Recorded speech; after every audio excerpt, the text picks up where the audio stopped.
Hey guys, and welcome to another video. In this video we're going to be covering the best rings in RuneScape 3. So grab your cup of tea, sit back and enjoy. First up, we have one of the cheapest options being the Berserker ring. Now this ring requires nothing and can be bought from the Grand Exchange for around 90k GP. Now it gives you a +5 armor bonus, which isn't too bad for a ring, as most rings don't even have an armor bonus, and +12 ranged, magic and strength bonus, making it a hybrid ring. Other than that, there's not much to this ring. Next up, we have the Ring of Wealth, which requires nothing and is even cheaper than the Berserker's ring. Now it gives you a +10 ranged, magic and strength bonus, so it's also a hybrid ring. The reason I think this ring is better than the Berserker's ring is because it's classified as a tier 2 luck enhancer, giving you an extra chance on rare drops. Now the ring also has teleports to the Grand Exchange and Miscellanea. This is only the case with the charged version, however. Now you can buy the uncharged and charged version of the Grand Exchange. Now if you're for some reason an Iron Man watching this video, if you create the ring with the enchant level 5 jewelry spell on a Dragonstone ring requiring level 68 magic and 55 crafting for the Dragonstone ring, you make it uncharged. Now there are a few ways of making the Ring of Wealth charged. It's by either submerging it in the Fountain of Heroes beneath the Heroes Guild, the Tears of Seren in Elf City, or using a Geyser Titan familiar, which does require 89 summoning. Next up is the Ring of Vigor, costing 50,000 Dungeoneering tokens to acquire, and it requires level 62 attack and Dungeoneering to wield. And yes, attack is spelled wrong. Sorry about that. Now it gives you +12 ranged, magic and strength bonus. Now this ring also has two passives, the first of which is when an ultimate ability is used while equipping the Ring of Vigor, you continue on from 10% adrenaline. Meaning this is a good switch to bring on with high tier PvM, as you can just switch the ring, use your ultimate and equip your other ring, possibly a Ring of Death or Luck of the Dwarves or whatever, and continue on from 10% adrenaline. And the other passive is with a special attack. Let's say it uses 100% of your adrenaline, it now only uses 90% of that adrenaline while using the special attack. Next up we have the Dagannoth King rings, which are actually 3 rings. Now these rings each cost 20k GP, so you could probably get yourself a set for around 60,000 GP, which even for a low level player isn't much money. Now depending on which ring you have, they all give +17 in either ranged for the Archer's ring, magic for the Seer's ring, and strength for the Warrior's ring. Now all 3 of the rings can be imbued at mobilizing armies to turn the stat bonus from +17 to +25 in the respective style of the ring. This costs 205,900 reward credits, or you can go to the Stanley Limelight NPC and buy the Imbue upgrade for 180 Taylor, which is the standard mini game currency. If you're using one single style, then these rings are obviously better to use than the Berserker ring, but I personally would just go with the Berserker ring, as you don't need to switch your rings every time you switch your armor sets at your bank. But that might just sound a bit lazy. But yeah, these rings are better in terms of stat bonuses, but they're only for one single style, sadly.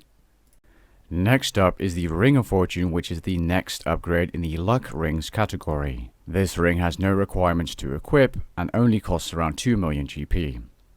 It gives you a +13 ranged, magic and strength bonus, and it's a tier 3 luck item. It also gives you unlimited teleports to the Grand Exchange and Miscellanea. The unlimited teleports to the Grand Exchange are a very nice touch for the price. Next up is the Leviathan's ring.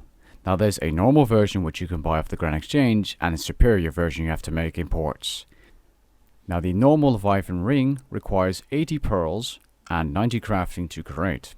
The superior Leviathan's ring requires level 90 crafting and 100 player earned ports pearls. The tradable version only costs around 200k GP, which isn't too much, but it does degrade to dust, meaning that you cannot repair the item. The superior version, however, can be repaired. Now the normal Leviathan ring gives you a +13 ranged, magic and strength bonus, and the superior version gives you a +15 bonus in all 3 styles. The normal version gives you a +41 armor bonus, and the superior version gives you a minimal increase and gives you 43 armor bonus. Now it does have a passive, For the normal version, it's a 2% chance, and for the superior version, a 5% chance to block incoming damage by 50%, which means this is actually a tanking ring and may be used in tanking roles in PvM. Now for the price, this is definitely not a bad ring or a bad choice if you're getting the normal tradable version. Next up is the 6th Age Circuit. Now this requires a huge amount of quests complete and then the completion of the World's Wakes quest, being the Ritual of the Majorat quest, the Firemaker's Curse, Branches of Dark Mayor, the Void Stares Back, and the Chosen Commander. Now if you have the Asylum Surgeon's ring, which we'll mention in just a bit, you might as well not use this ring, as it's just much better, but it does have the same strength bonuses in ranged magic and strength. But this ring is still a very good ring, and it also gives you a plus 12 armor bonus. It also has some nice teleports, including teleports to the farming patches in Ardoing. Now all these teleports include a teleport to the Memorial of Guthix, the Guthix Cave, the Legends Guild, the Ardoing farming patches like I said, and after completing the Fate of the Gods quest, you can actually teleport to the World Gate. Next up is the Asylum Surgeon's Ring, requiring all challenges in the Broken Home quest complete. You have to complete the quest at least twice to obtain this ring, and you also require 85 defense to equip this ring. So the 3 challenges are complete a replay without dying, complete a replay of the quest without dying using 1 or less food or healing items, and complete a replay in under 37 minutes. Now you can do all 3 in one go, meaning that you only have to complete the quest 2 times in total. Now this ring gives you a plus 21 ranged magic and strength bonus, a plus 12 armor bonus, and it has 2 passives, the first of which gives you a 10% chance to prevent adrenaline loss while using threshold abilities. A very nice passive indeed. Now it also gives you a 40% chance of saving 25% off of a special attack's adrenaline cost, which is also nice I guess. But the majority of you players will be getting this ring for the stats and the first passive ability. Next up is the widely used Luck of the Dwarves ring, requiring around 15 to 20 million GP depending on the prices of the ring. Now, this ring gives you a plus 17 ranged magic and strength bonus, and is a tier 4 luck enhancer item. It gives you unlimited teleports to the Grand Exchange, Miscellanea, and Keldagrim. It also gives you an ability to get a HAZELMERES Signet ring as a drop, which is worth 2 billion GP.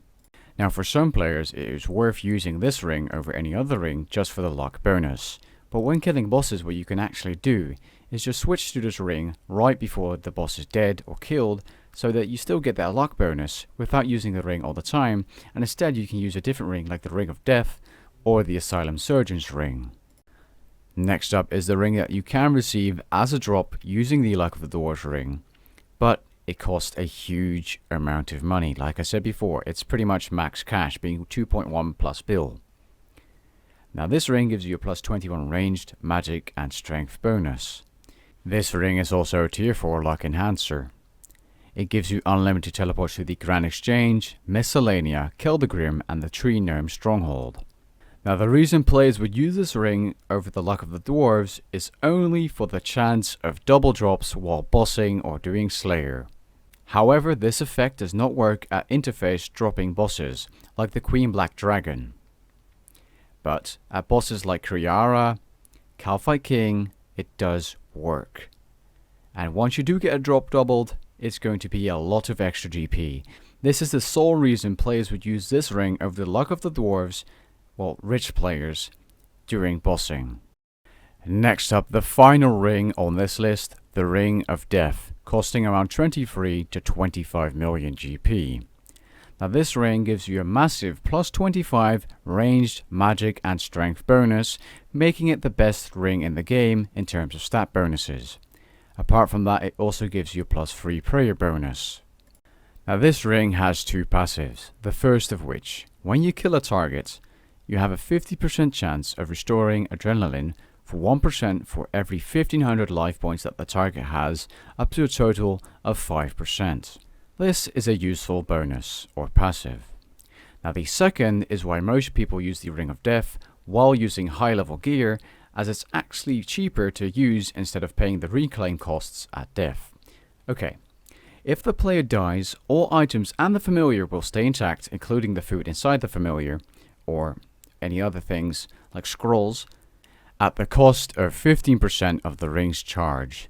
Now right now that costs around 500k, but like I said, it's only worth it if the reclaim cost is higher than the 15% charge cost you lose while dying with the ring equipped. But if you enjoy the high tier PvM part of the game, the Ring of Death is definitely a good choice. And that pretty much concludes the video. If you did enjoy, leave a like down below and maybe even consider subscribing, and I'll catch you guys later. Peace. When you're feeling down on your luck, you're tired and stuck, enough is enough. You gotta pick yourself up, cause life gets hard, it might leave scars.